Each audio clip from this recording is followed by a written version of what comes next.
Hello, everyone. This is Aran. I'm an educator of philosophy based in Austin, Texas. Today, I'm going to have a conversation with my dear friend Trent. Hello, Trent. Hi, everybody. This is Chen. I'm a medieval historian based in Austin, Texas. Great to continue this discussion with you around today.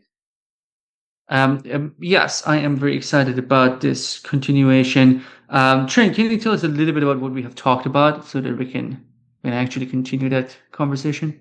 Yes, the theme of the year is human nature. We started with the philosophy of biology, then was quickly dived into evolutionary psychology, and as a continuation of our understanding of the concept of adapted mind, we read we the book by David Bueller titled "The Adapting Mind." As for the previous episode, we first summarized how David Bueller characterized the evolutionary psychology as a paradigm versus the field of research or inquiry.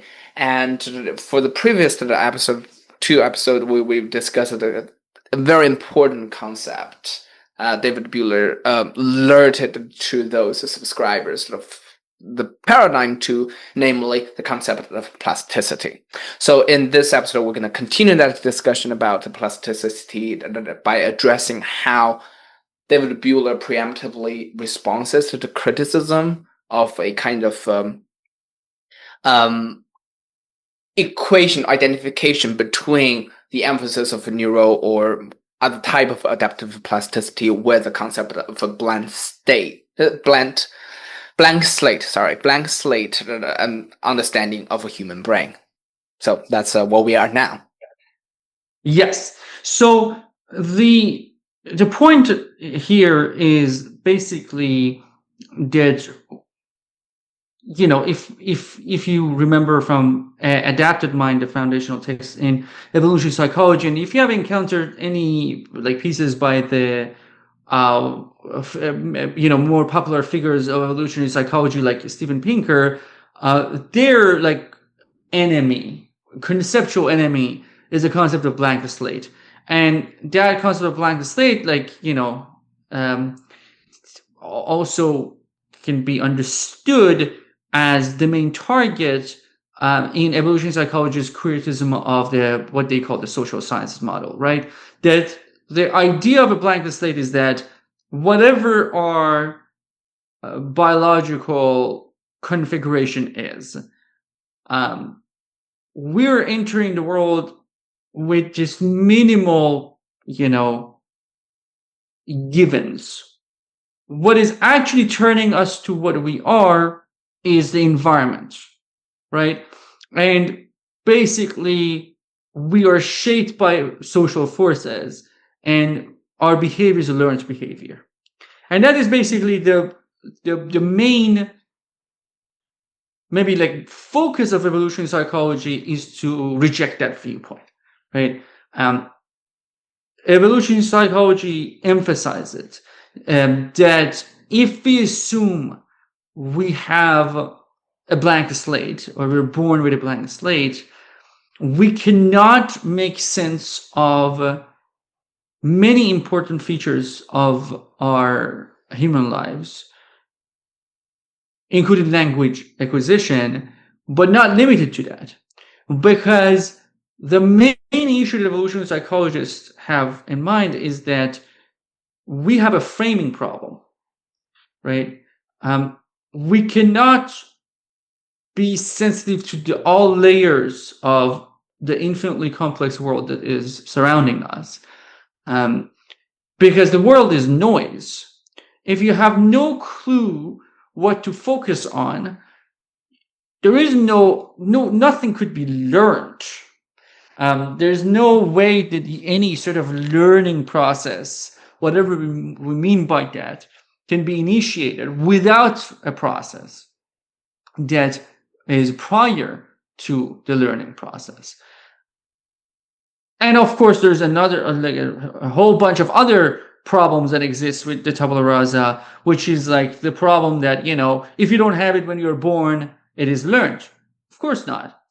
You don't have teeth when you're born. That doesn't mean that you learn how to grow a teeth. Grow teeth. And so in the same kind of force, evolutionary psychologists want to say that this is not just about like teeth or hair or other kind of physiological and anatomical things. This is about psychological layers of our existence as well. In fact, in criticisms that I have read, reviews that I've read on Adapting Mind, David Buehler's Adapting Mind, which I will get into when we get to the critical episodes, but they're very disappointing and horrible in a lot of ways. But one of the main challenges that they kind of, or one of the ideas that they evoke is that Buehler's talking about plasticity. Plasticity is ultimately just talking about blank slate, but we already know blank slate is not the model to understand humanity, so this doesn't work. So our task in this episode is to show what is the difference between neural plasticity and talking about a blank slate or a social science model, as evolutionary psychologists want to target it. And in what ways Buehler thinks he can kind of curb the problem of the framing problem, right? That without endorsing the common core of evolutionary psychology. Trent, do you have anything to add to that? Yes, just very briefly, because when we're reading the Adapted Mind, that they have certain kind of cultural relativism in mind as their target. The blank state usually, all the differences that we see in culture are ultimately the input of different learning programs, different cultural sensitivities. And instead of looking at those cultural differences, we should look at their shared psychological mechanisms. And David Buehler's the emphasis on neuroplasticity is kind of giving more weight to the role played by the environment in the shaping of the human brain.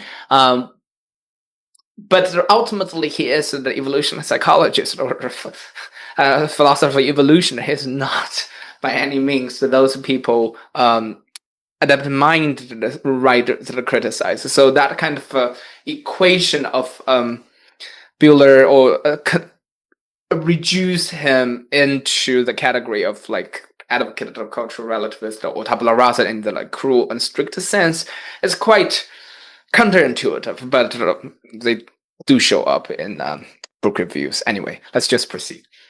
Yes. So Buehler talks about like 5 different ways, or like, again, as I have mentioned before, like the structure of the book is not very clear sometimes, like in terms of like when a point starts and when it ends. But I think we can roughly categorize Buehler's preemptive response to the tabula rasa's challenge in 5 points. Number 1 is the difference between initial biases and innate knowledge, right? And Buehler uses a couple of scenarios, but one of them is like face recognition, right?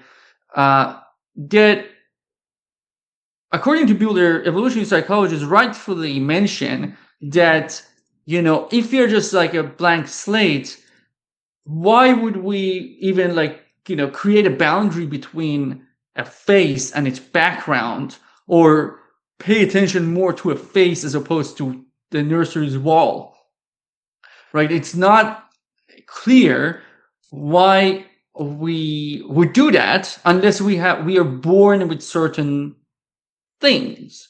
But the status of these things is exactly what Buehler is interested in.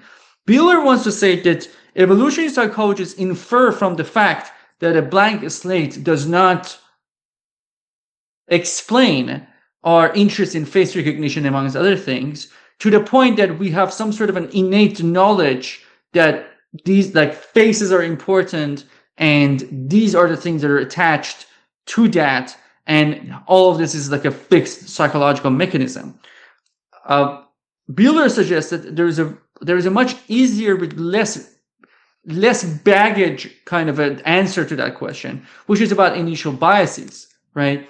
We can be born with a very basic kind of bias towards paying attention to things that look like what we call faces in a very kind of a geometrical way, right? And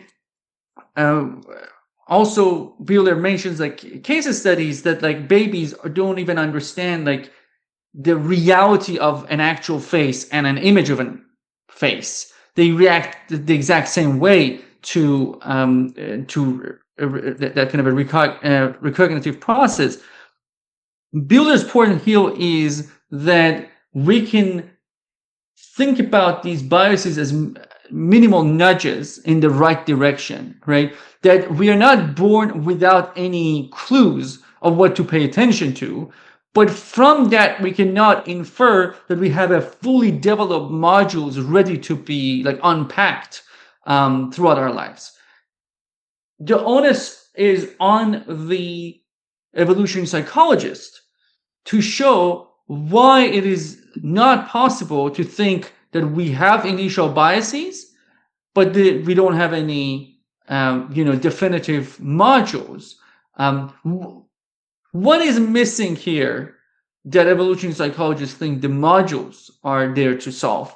Buehler thinks that at least in a lot of cases, we can solve the problem with just appealing to initial biases, or at least initial biases is a far more, it has much less baggage, and we should start there. And if for a specific task we realize that, oh, this is like, babies are reacting to certain things with far more than like reflexes or initial biases about shapes and smells or like things of that nature. It's about something grander than that. Then of course we can then talk about specific modules, right? But that must be shown. It cannot be just kind of speculated just because the tabula rasa doesn't work. The other thing is this whole point about a specificity of the argument for modularity of our brain. Note that evolutionary psychologists want to say that because tabula rasa doesn't make sense, we must have specialized psychological mechanisms for different spaces. Now, this will have a number of issues, and some of those issues we will discuss in the next slide.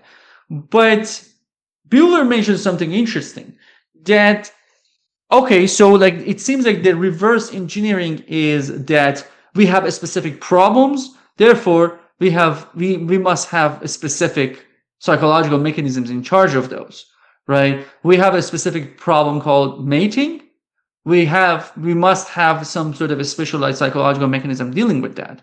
We have a specific problem, which is like avoiding danger. We need to have a psychological mechanism that deals with that, right? But Buehler goes actually the other direction, right? And says that, okay, like let's talk about what more specific things we have. Like it's, maybe someone could say that we have, a specific ability to kind of play games or have some, problem solving capacities, right? And that means that there should be a psychological mechanism that is regulating that. But, it's a whole different speciality to be able to play chess than play baseball, right? And not just about like even games of that kind, just like, doing a crosswords is not the same process as playing baseball at all. So does that mean that there is a specialized, predetermined part of our brain that is predestined to deal with baseball?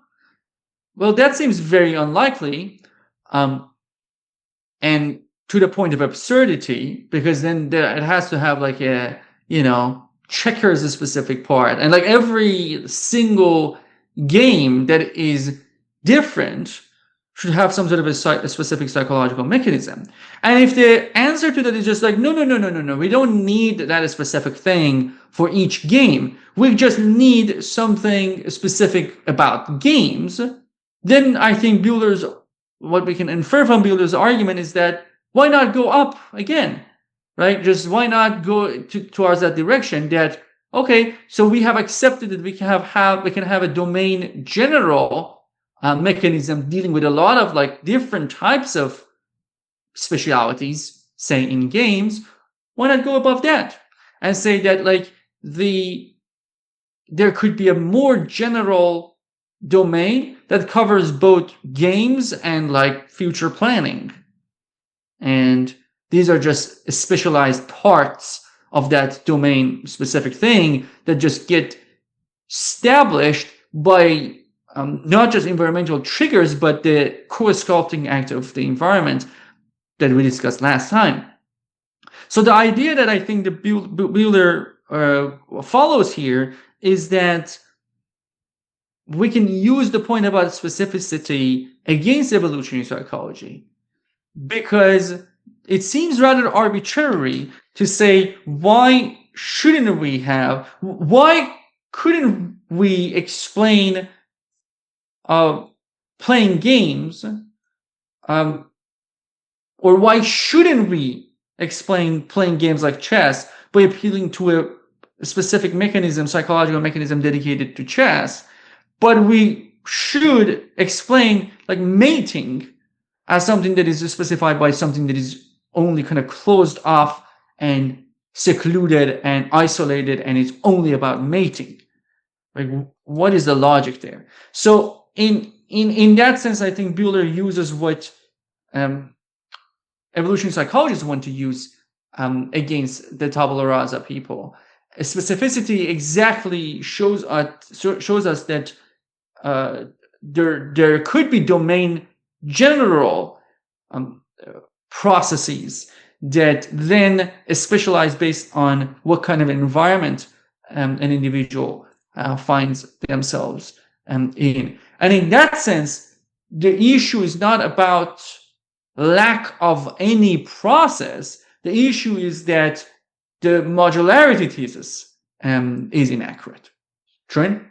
Yes, I think your emphasis on David Buehler's criticism of modularity is very important, and in fact, it connects both points on the slide. For instance, the innate knowledge is not just a very loose sense of general knowledge, but according to evolutionary psychologists, they're module and domain specific knowledge, that you have a specific problem and you have a specific body of knowledge processed or possessed by a specific module to deal with this problem.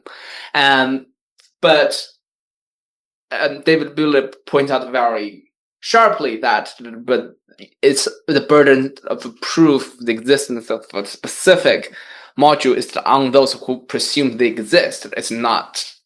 We don't have many of those like examples showing that a lot of things do have a specific module to start with. So instead of thinking about it innate knowledge, we might better use a more general, inclusive, and less structurally determined concept, initial bias, namely, to think about it.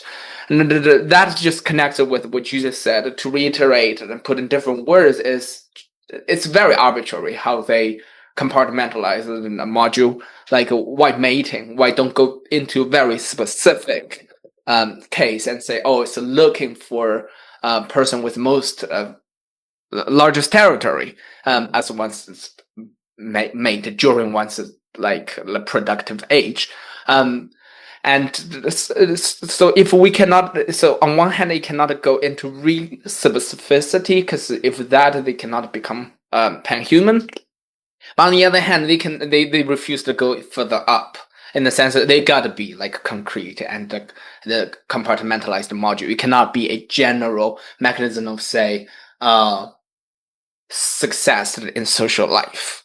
that include not just mating, but also displaying what's hierarchical order and more successful in cheating by not putting effort in collaborative project. All those are considered a social success. Evolution psychology says no.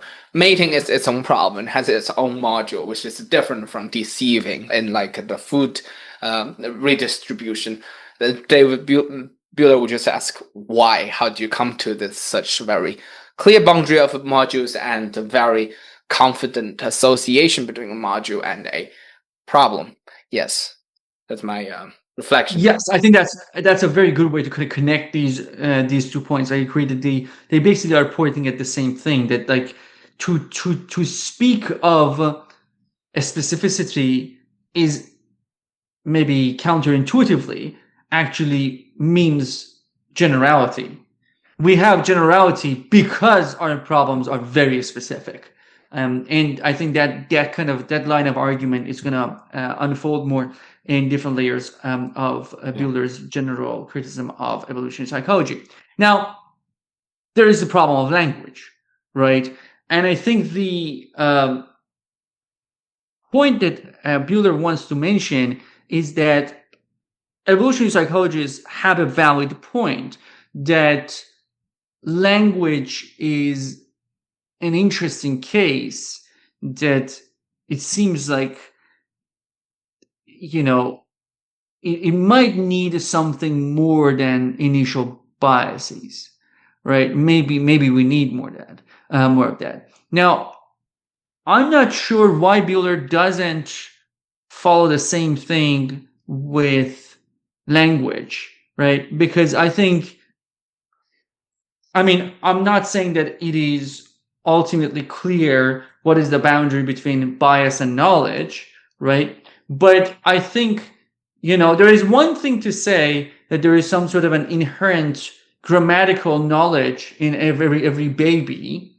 Then say that we might be able to find some, I don't know, vocal associations that exist in language that are different from the noises of the environment, that those initial biases can kind of create the focus on those patterns instead of other patterns. I'm just making this up. I don't know what exactly we can say about the difference between me and you talking in very kind of physical, sound wave kind of ways versus any other noise that is in the environment, right? Maybe there is something about, the vocal cord of human beings and the range of it, and the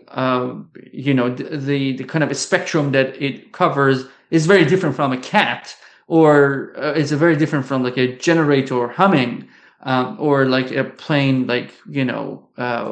just passing by. Maybe there are certain physical aspects about human speech that some initial biases could create a structure around to isolate those, right? And then there are some pattern recognition biases that initiate that process of language learning.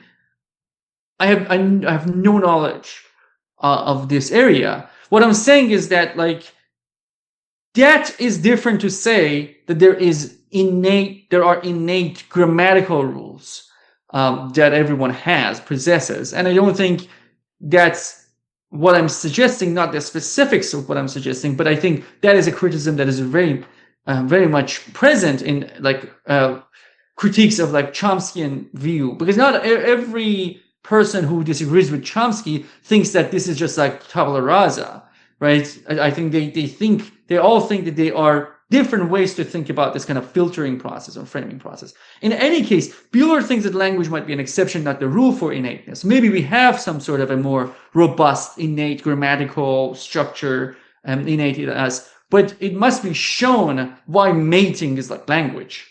Right? Just because language is like that doesn't mean anything. That doesn't mean that doesn't provide any proof for multi-modularity thesis. The other thing is that when we speak of knowledge, right, what category of knowledge we're talking about? Because there are certain parts of our brain that are just kind of the older parts of our brain that seem to possess something that we can maybe in a kind of a epistemologically loose world call knowledge, which is like, snake shape entities are worth staying away from, right? Like it is a good decision to not be close to things that look like snakes, right? And that could definitely be the case. We might have those types of things, or we might have even like basic sexual instincts that belong to this older part of our brain, right? Maybe like it's a very useful to have certain inferences about reproductive health of someone by just being able to look at them, right? And the feeling of disgust or repulsion or disinterest that might dominate us when we look at someone who is like, an experienced meth addict, right? There might be something about like the sexual undesirability of that person maybe a reflection that kind of belongs to this older part of the brain. The thing, though, is that this kind of a more cortical aspect of our knowledge that is dealing with complex issues is, according to Buehler, irreducible to such reflexes.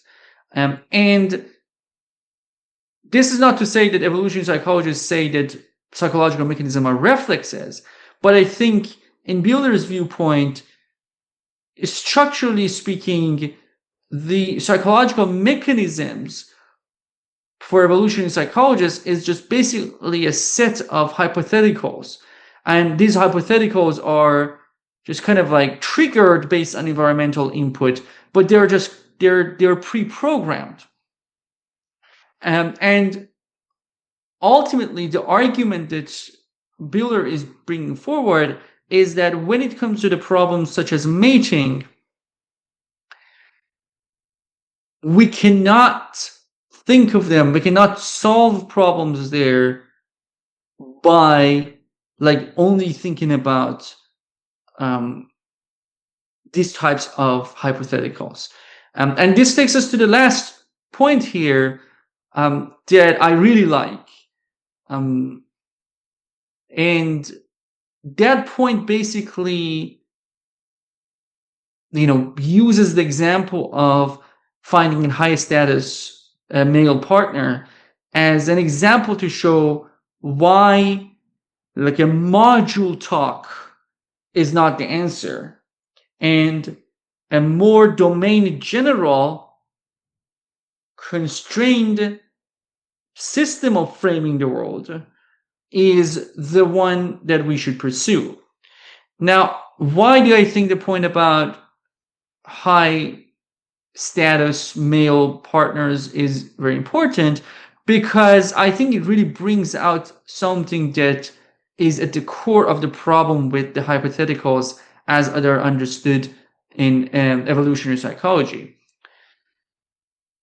While it is very easy to say, to create a hypothetical that snake-shaped avoid, right? If a snake-shaped didn't avoid, it is not very clear how those hypothetical should be established when it comes to trying to find the highest status male. So let's say we grant the point to evolutionary psychologists that females are definitely looking for high status males, right? Now, the second point that they're going to say, evolutionary psychologists are going to say that there should be specific modules, predetermined modules that help females to find a high status men in the society. The problem, though, is that there is no fixed perceptual feature that will tell us who is high status and who is not high status. And in a lot of ways, not only that determination is a complex assessment requiring analysis of the future and the past and the transformation of norms and the specificities of an environment, but also it's just not a singular reflex. It's not a thing that can be isolated from other modules, right? And I think, something like when we think about these modules, we think about like, okay, there should be something about mating. There should be something else about like, avoiding like dangerous food or danger in general. Well, there are a lot of like overlaps. You can imagine in a lot of cases, these two questions are very much intertwined, and it seems very counterproductive to isolate those problems. And if these problems get intertwined and there is no single perceptual feature of the world that really leads us to the answers, then modularity is not the answer that we are looking for. Something like plasticity is like adaptive plasticity in the form of neural plasticity that Buehler talks about is the structure that we need to look for. That doesn't mean that initial biases do not exist. That doesn't mean that initial reflexes do not exist. That doesn't mean that initial desires do not exist. That just means complex problem solving is categorically different from making the hypothetical assessment that if someone's tooth is fallen or they have like all their teeth is just yellow, then avoid having sex. That doesn't solve the mating problem. And I think, Trent, you have an example here that we can kind of use to think a little bit more concretely about the scenario. Do you want to share that with us? Yes. Still a work in process, but I think it renders certain specificity to this problem. Let's take mating as an example. Grant that evolutionary psychologists are right that a female are looking for high status males as the ideal spouse or partners, but looking for high status male does not count as an if clause in this modularity because it's too general. Your body doesn't know what to look for. Instead, let's say the man is girdled or equipped with the biggest hammer, is the symbol of like high status, the member of the society. I don't know if women just go crazy about him. Imagine certain things change in that society, but in this, as I say, that the hammer is directly connected with power and access to land, things of that order.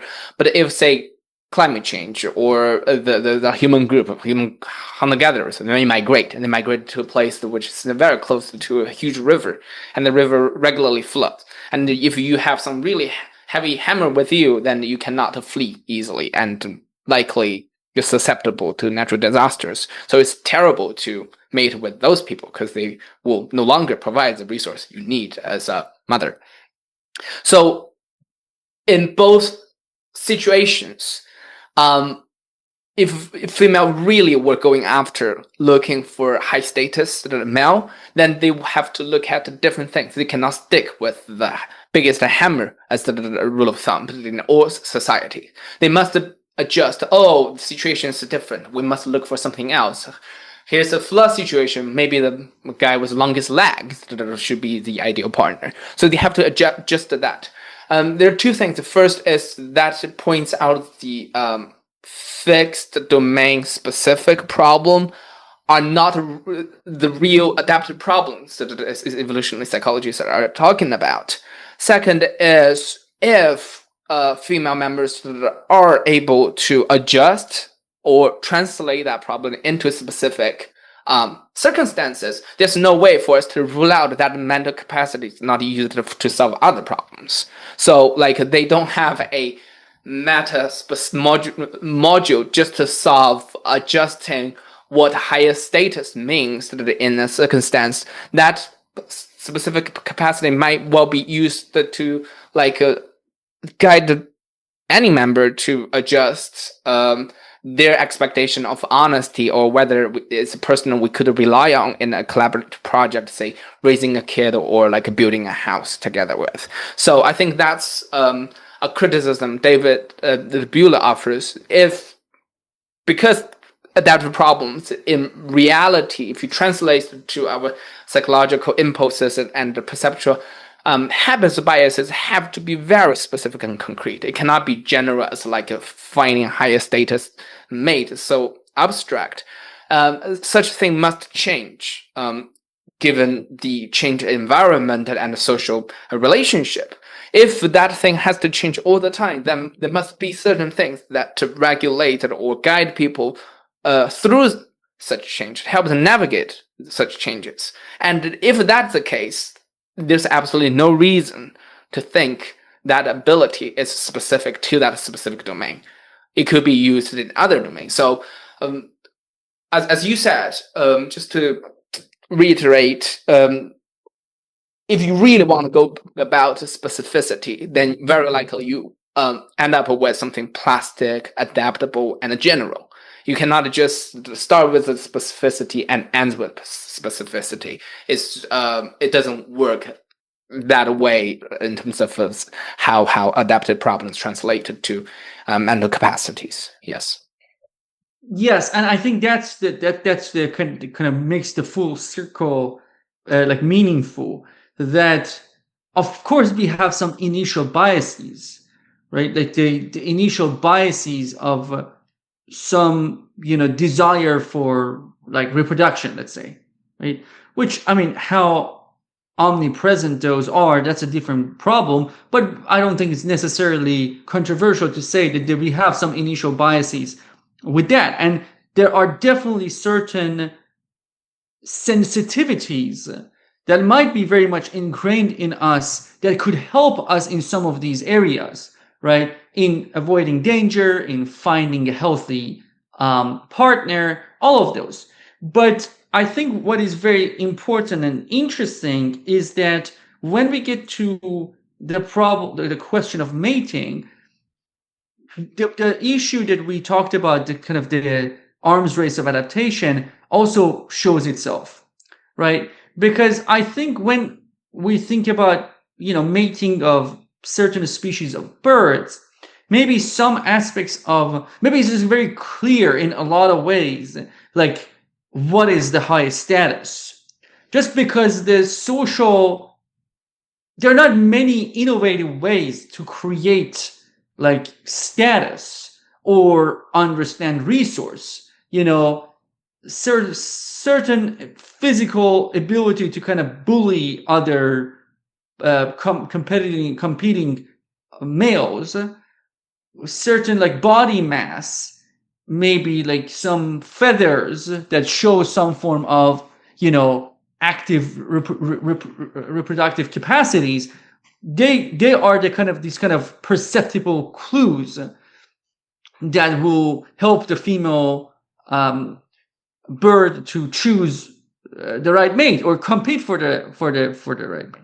But like if you think about a hunter-gatherer society and like get rid of this kind of a naive, like primitivist perspective of like hunter-gatherers is this kind of like very peaceful and like everyone is just hugging each other. You're gonna see that there could be all sorts of ways that the process of the identifying the higher status male can be compromised and could be disrupted. Environmental elements, of course, as Trent mentioned, but also kind of psychological warfares, right? And different forms of investment that you might have in like who will become a high status male given the complex situations that we have, right?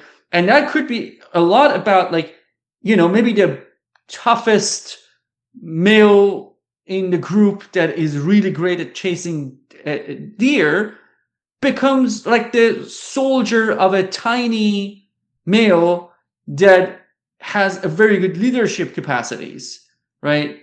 Maybe like there is like some form of a, religious rebellion within the hierarchy that promises a narrative in which a person that doesn't like consume a lot of resources is going to be the higher status person in the long run. Because all of these strategies are there are in this lockstep, that they are reactions to one another, it would be highly unlikely that if your only clue is that, broad chest, follow, that's not going to take you very far. Like, think about like how that would be an insane strategy to pursue in our times, and how women are actually not pursuing that strategy in our time. Like, there are a million like construction workers that beat the shit out of Mark Zuckerberg.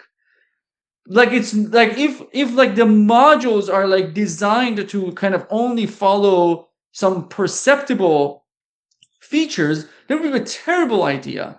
Even those perceptible modules cannot be like related to exactly what you see. And there's all sorts of like presenting oneself as having certain resources that will need all of those kind of like quote unquote modules for cheater detection to be relevant in this process. Also, like all sorts of scenarios of like, okay, this is a high risk person that might provide a dangerous environment for me later on or not. Right? Maybe a cartel leader is a very good resource, but maybe it's a very risky resource holder. And that requires a very sophisticated calculation about the stability and a whole bunch of other things that are not only used for mating.